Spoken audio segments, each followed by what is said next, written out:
hello. Oh, I do need my glasses. I was hoping. Nah, that does not help at all. Sucks being old. So, I'm going to talk about perfectionism and procrastination and a couple of other emotions and things that result from the two, and they're actually very linked. So, I would say it's better done than not done perfectly, as illustrated by the photo on the screen. It's not perfect, it's pretty, you can use it again. It's better done than not done perfectly.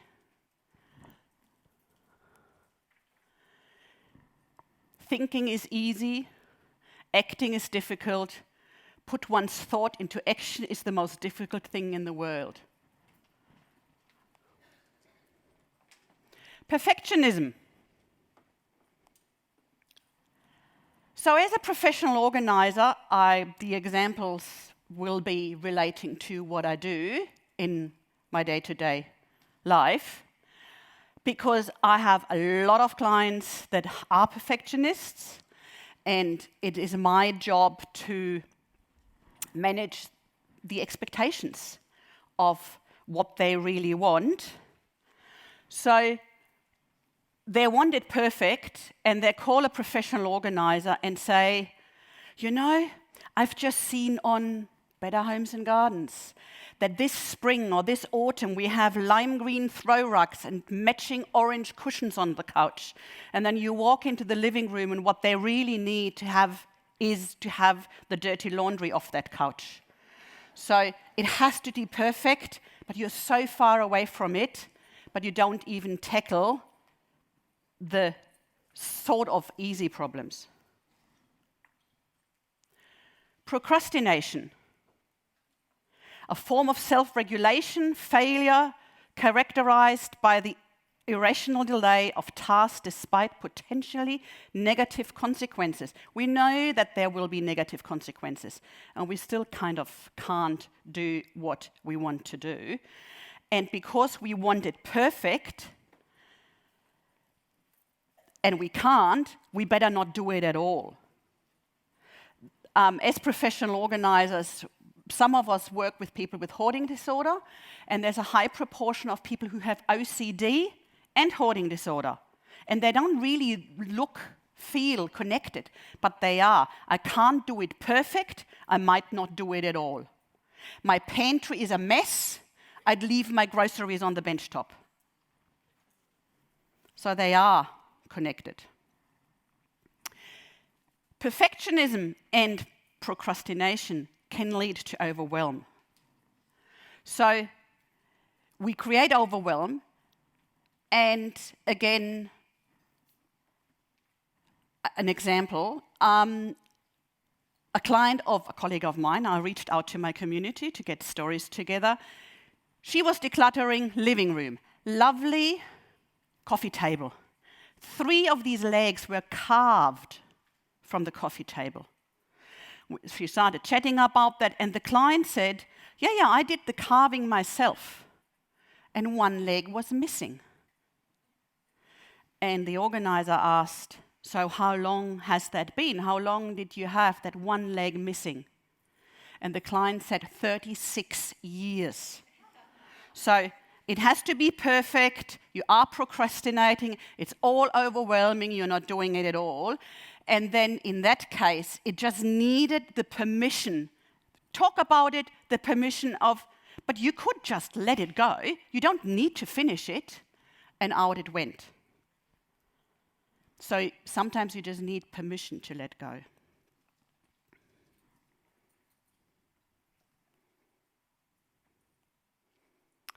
Perfectionism means procrastination. Sometimes we just think too much about it.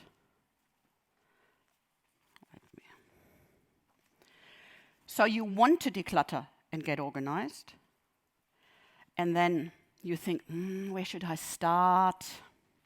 I need to buy something.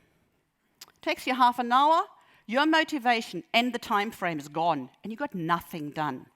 because you thought too much about where is the best spot to start, rather than just do start and live with the, might not be the perfect start, but it is done.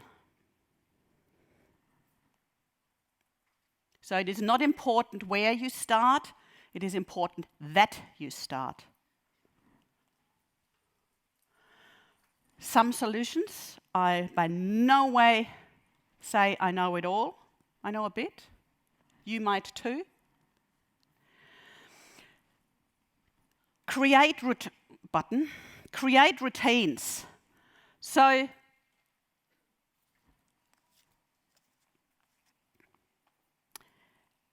if you find excuses for things all the time, if you create a routine to, for example, always make your bed in the morning. Force yourself to do it. You wake up, make your bed. Force yourself to do it for 2 weeks. Apparently it takes 2 weeks to create a routine. Some people are 3, but that seems to be the research. After 2 weeks, you would get out of bed and make your bed automatically. You don't have to think about it. Your brain doesn't even kick in. And if your brain doesn't kick in, your brain does not come forward with an excuse. It's done. Before your brain realizes, oh, I didn't really want to make my bed, it is done. So your brain is on the coffee or on your plans for the day, and that actually works for a lot of things. Another idea to get over perfectionism and procrastination is have a to-do list. First, have one, and have one, not multitude.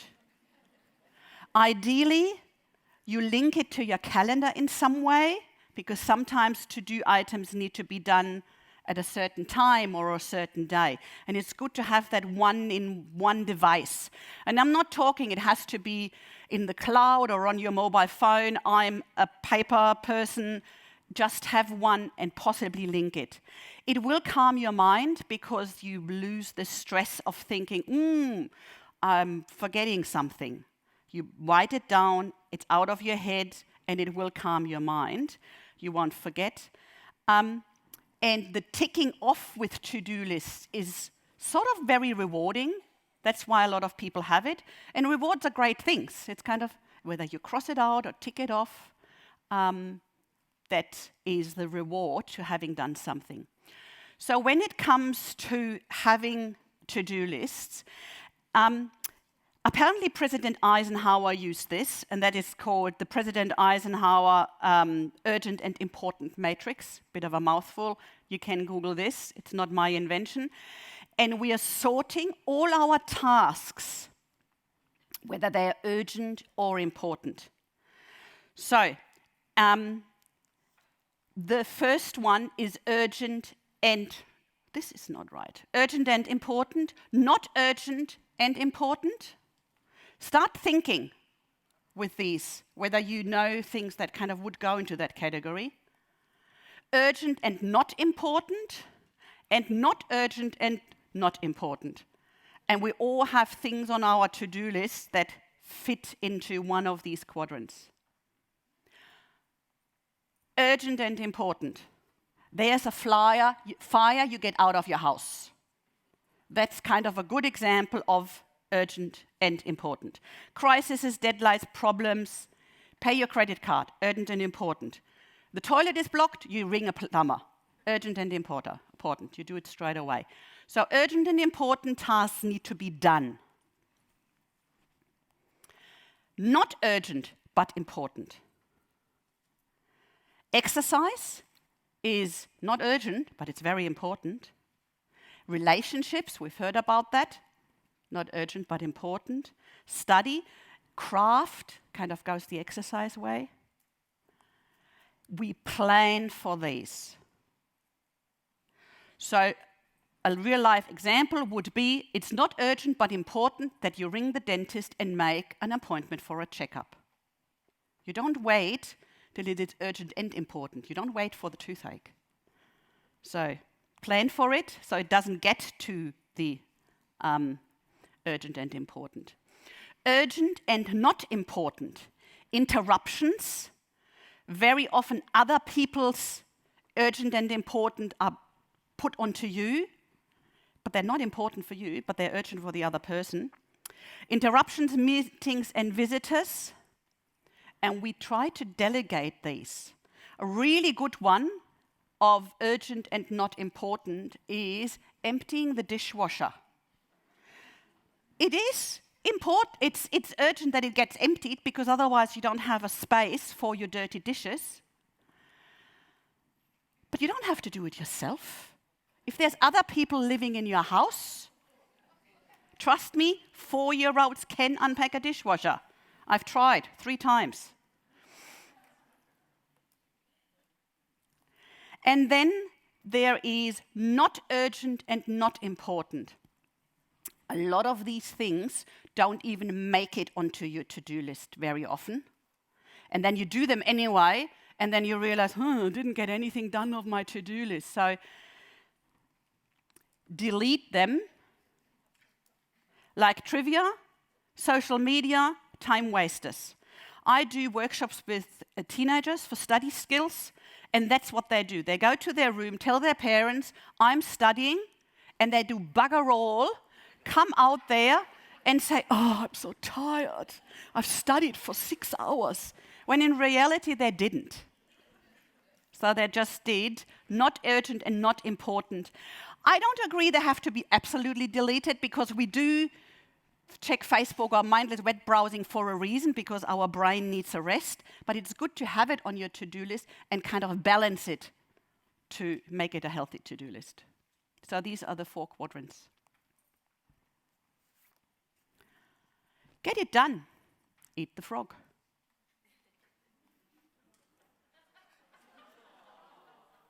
Switch off online interruptions. Don't multitask.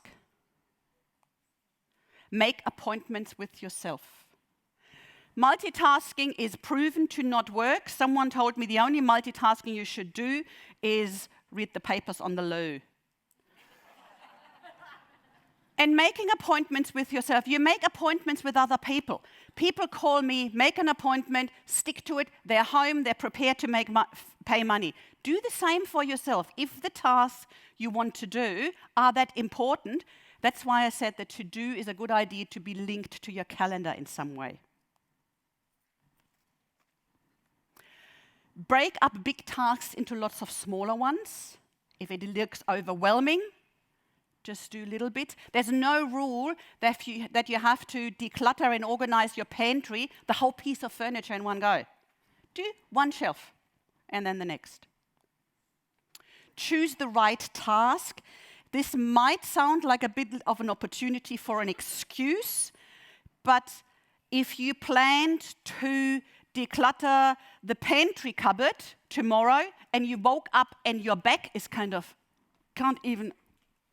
that's not the right task. So just be a little bit flexible around this. Have a list of small tasks. Sometimes we actually suddenly rock up with time. Something gets cancelled. Something is quicker.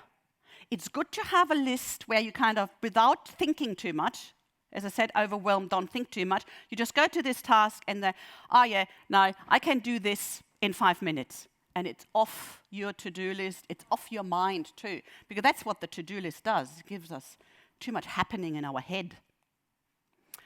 Embrace imperfection. That's the first slide with the Chinese repaired ceramics. That's a very old tradition to do this, embracing imperfection. Visible mending. Be honest with yourself. What do you think you do? Like the student telling the parents, I've studied. What do you actually do? They're 2 different things, and we have to be honest with ourselves.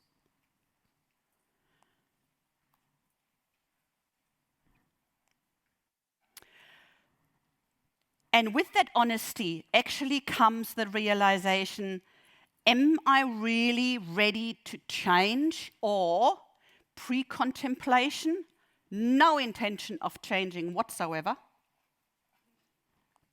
You're thinking about it, but you're not really there. Contemplation, aware that there is a problem. Huge issue in my job, people actually knowing that they have too much stuff and need help, and then asking for it. Preparation, intent on taking action. Maintenance, sustained change. And relapse, just live with them. They will happen. But knowing that they will, kind of don't beat yourself up if they do happen. Another option is, rather than picking a task and doing it, is you pick a time and finish the time, not the task. It's very, very helpful for the task where you don't know how long they take, or the stuff you really, really hate doing. So it's called the Pomodoro method. It's invented by a student in Milan, and he took his mum's kitchen timer in the shape of a tomato, and that's what he did. So you decide on a task to be done. Paperwork, really good task for this. No one knows how long paperwork takes. 20 minutes, 20 hours. Who knows? So you decide to do paperwork. You set the Pomodoro timer to 30 minutes. You don't need a kitchen timer. You can download apps on the phone. 30 minutes. You work till the timer rings. I do this with clients. A lot of people are very competitive. You realize some of the Pomodoro timers you can download actually tick quicker towards the end, and people really get into it. It's kind of they throw stuff at me, and this needs to go in the bin. I want to see how much more I can get done till the timer rings.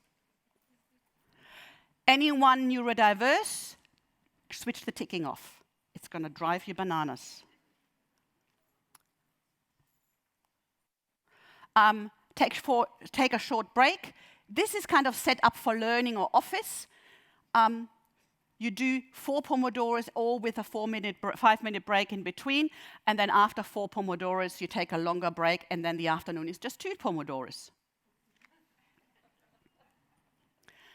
The consequence of procrastination and perfectionism can be dire, can negatively impact our mental health, hinder career progress, strain relationships, and limit our overall quality of life. It's crucial to recognize these consequences and acknowledge that change is necessary. This might have sounded a little bit pushy. That's my brand. Being a bit scary, get stuff done. Do be aware of what too much does to your headspace. I have not taken into consideration people with depression and anxiety, and some of these tips kind of could be absolutely wrong for you. So I'm just saying, don't judge others or yourself. Practice self-compassion. Treat yourself with kindness and understanding. Remember that making mistakes, it's a natural part of growth. So, chill. Thank you for listening.